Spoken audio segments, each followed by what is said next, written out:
recent graduate, I realized like, wow, we are in a new, unique space. So I wanted this to be more of a conversation in the few minutes that we have to have this conversation. So while you were in law school, how many actually took a course, a business course, on how to manage or how to run a business in law school? One person?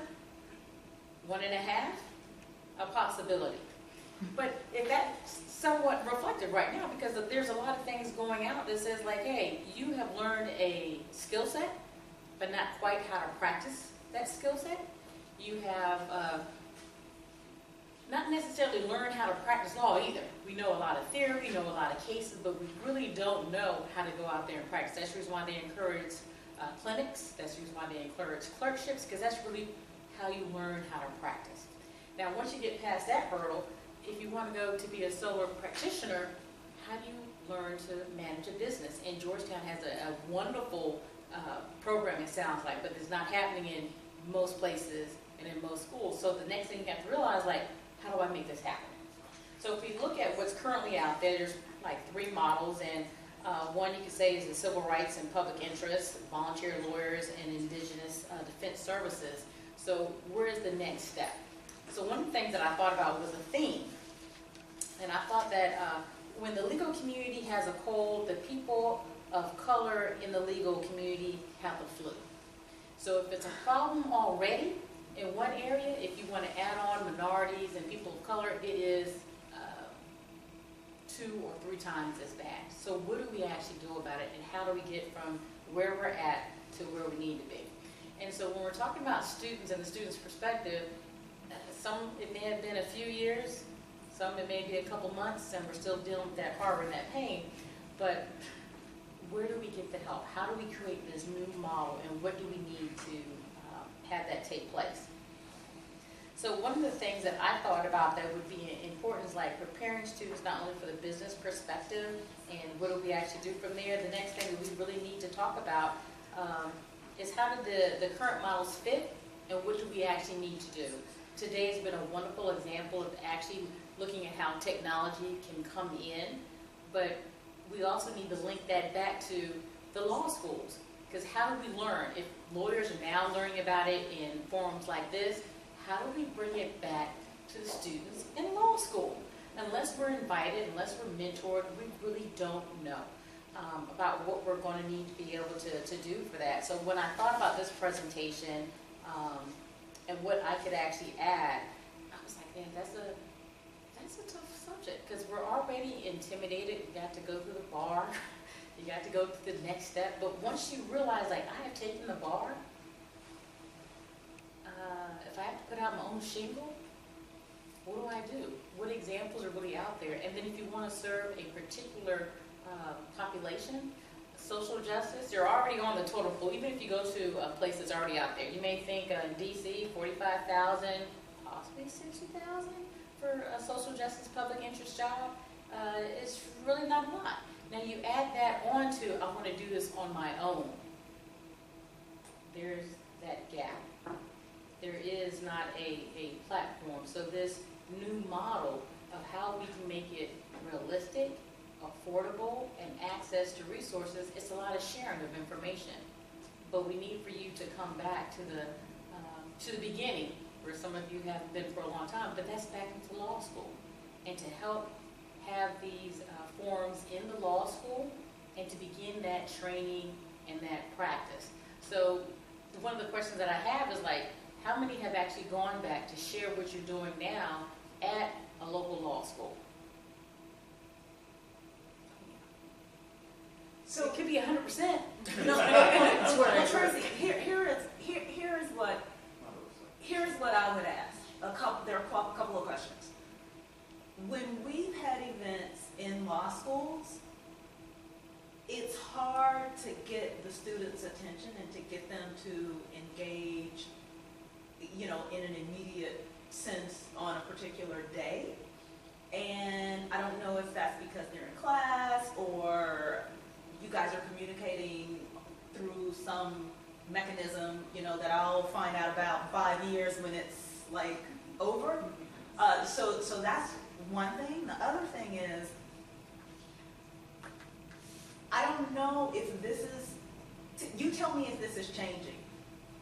When I was in law school, I went to Georgetown, and there was a certain status with going to a firm or going to even, you know, a place like the NAACP Legal Defense Fund versus everyone had in their minds the assumption that if I was going to put out my own shingle or even going to work for a firm that only had 2 or 3 people, that, you know, that was poo-poo, nobody wanted to do that.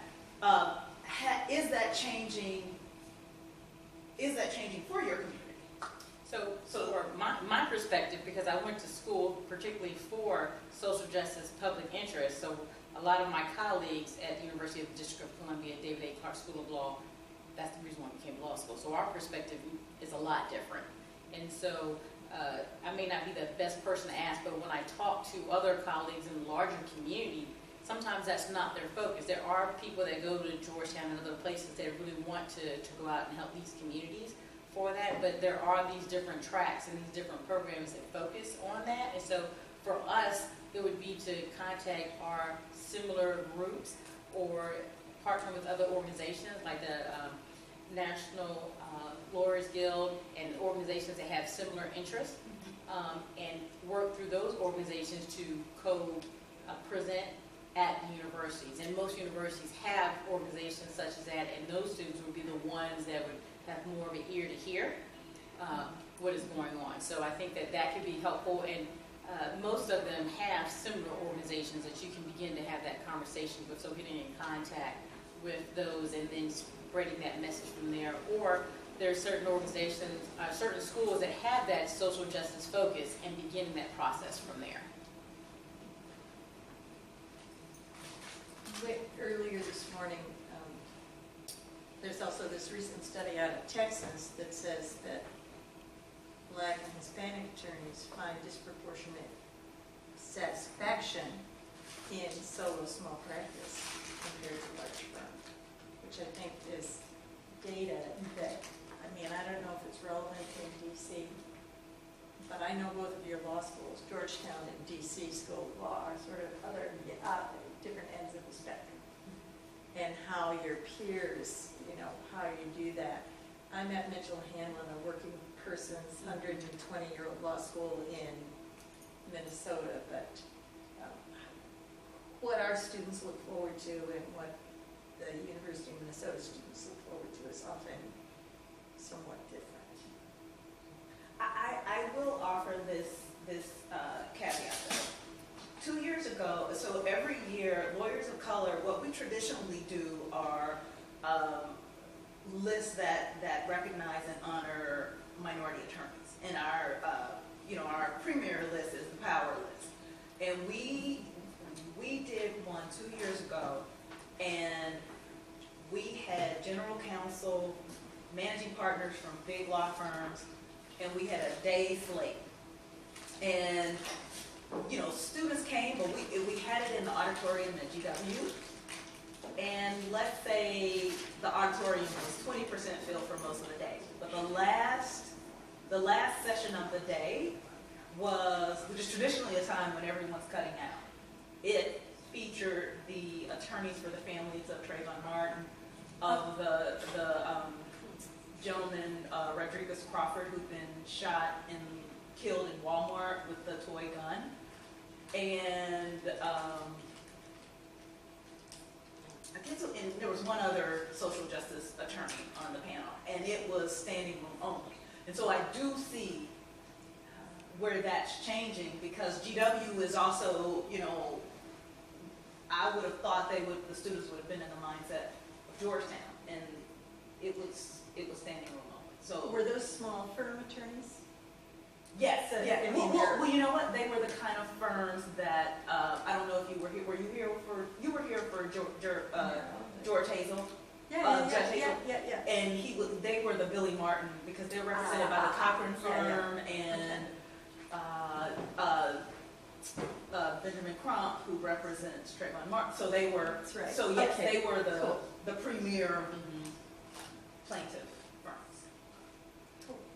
and the nerd in me, because the research, I always ask the other questions that you're taking a look at, like, who did they survey? What did it always look like? And generationally as well, what did the sample that they surveyed, tell you? And I think that also says a lot, because if you have certain generations and their expectations may be different. The millennials now have a different concept, a different way that they want to give back as well. But also turning back to the focus of the reason why a new model is going to be needed. That even with the current models that we actually have, a lot of them still have additional